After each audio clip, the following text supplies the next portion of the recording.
शिव पूजन का विधान क्या है? पुलस्त बाबा ने कहा, जिस दिन मन में श्रद्धा और विश्वास दोनों प्रबल हो जाए, शंकर भगवान की जैसी मर्जी पड़े वैसी पूजन कर देना। स्त्री के लिए, नारी के लिए। पुलस्त ऋषि कहते हैं भगवान को रिझाने के लिए विधान की जरूरत स्त्री को नहीं है, नारी को विधान नहीं। अच्छा एक बात बताना, बहुत सुंदर बात है, थोड़ा विचार कर कर बताना। आपकी गोद में छोटा सा बच्चा है, उसने गंदगी कर दी,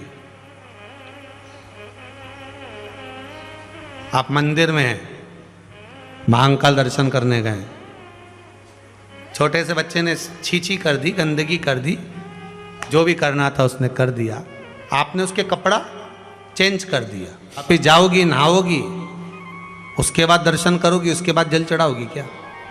जाकर नहाकर जल चढ़ाओगी क्या? नहीं। क्यों? क्योंकि छोटा बच्चा अगर गंदगी भी कर देता है, छोटा बच्चा अगर कुछ कर भी देता है, तो परमात्मा ने कह रखा है इसके लिए सब माफ है।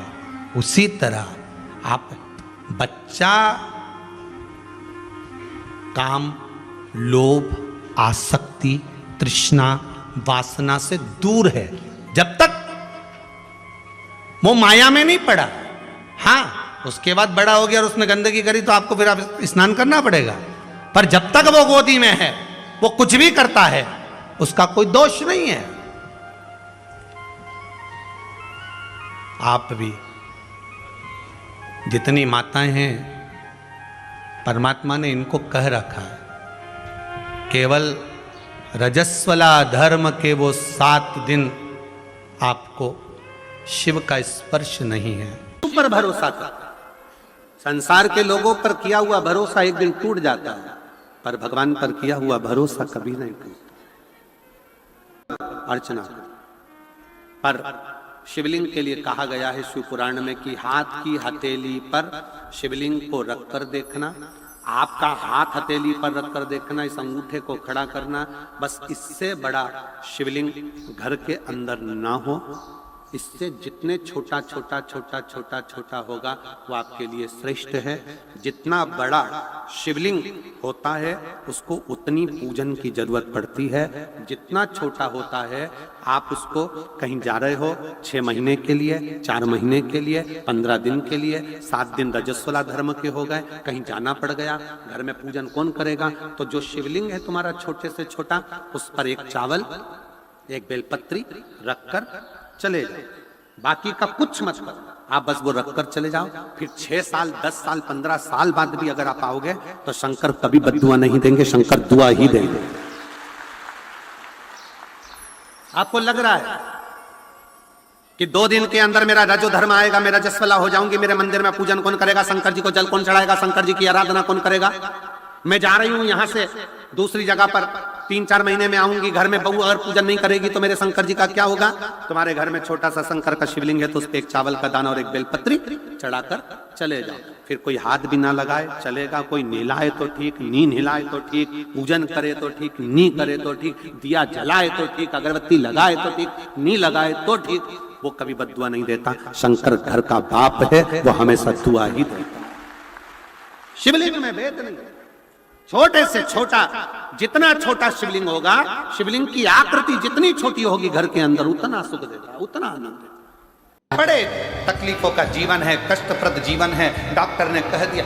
एक यही पंक्ति इस व्यक्ति पर भी अमल करती है। मेरा नाम अनीता चौहान है, मेरे पति का नाम दिलीप कुमार चौहान है, रिया पारा रायगढ़ की निवासी हूँ। कहीं बैठी हूँ तो हाथ हिला सकती हैं, अगर कहीं बैठी हो हाथ हिला सकती हैं, और एक बेलपत्र लेने के लिए आ सकती हैं। आ जाओ, आती हैं, ऐसे हाथ हिला दो एक बार, आ जाइए। मेरा नाम अनीता चौहान है, मेरे पति का नाम दिलीप कुमार चौहान है, रिया पारा रायगढ़ की निवासी हूँ। गुरुदेव, 1 लोटे जल का मैं क्या वर्णन करूँ। मेरी बेटी 2.5 साल की अवस्था से उसको मिर्गी के झटके आने लगे। 2.5 वर्ष की अवस्था में उसे मिर्गी की बीमारी हो गई और मिर्गी के झटके उसको लगातार आते रहे। हम लोग परेशान हो गए, क्या करें? इतना धन नहीं, इतना वैभव नहीं, किस किस को दिखा। डॉक्टरों का इलाज कराया तो डॉक्टरों ने कह दिया कि ये झटके बंद नहीं होंगे मरते दम तक। अब मिर्गी के झटके और बेटी का जीवन क्या कर। फिर वही वाला प्रसंग किया कि दर्द में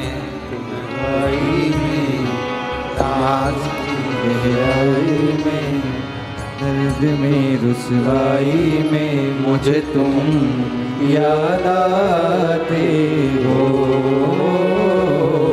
बोले तुम याद आते हो। फिर याद किया अब करें क्या।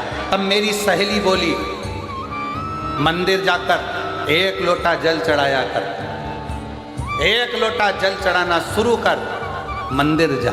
वो सियोर वाला महाराज कहता है शिव को चढ़ाया गया जल हमारा बदल देगा कल, ये निश्चित है। चढ़ा जल, चढ़ा, शंकर के मंदिर जा, शिव के मंदिर जा। ये मेरी सहेली के कहने पर रोज मंदिर लेकर अपनी बेटी को जाती, एक बेलपत्र और पानी पिला देती, नंदी के पास बिठा देती और बेटी का बस पानी पिलाना प्रारंभ करा, बेलपत्र खिलाना प्रारंभ करा। उस दिन के बाद से आज का दिन है मेरी बेटी को मिर्गी के झटके नहीं आए और मेरी बेटी ठीक हो। मुझे तुम याद आते हो,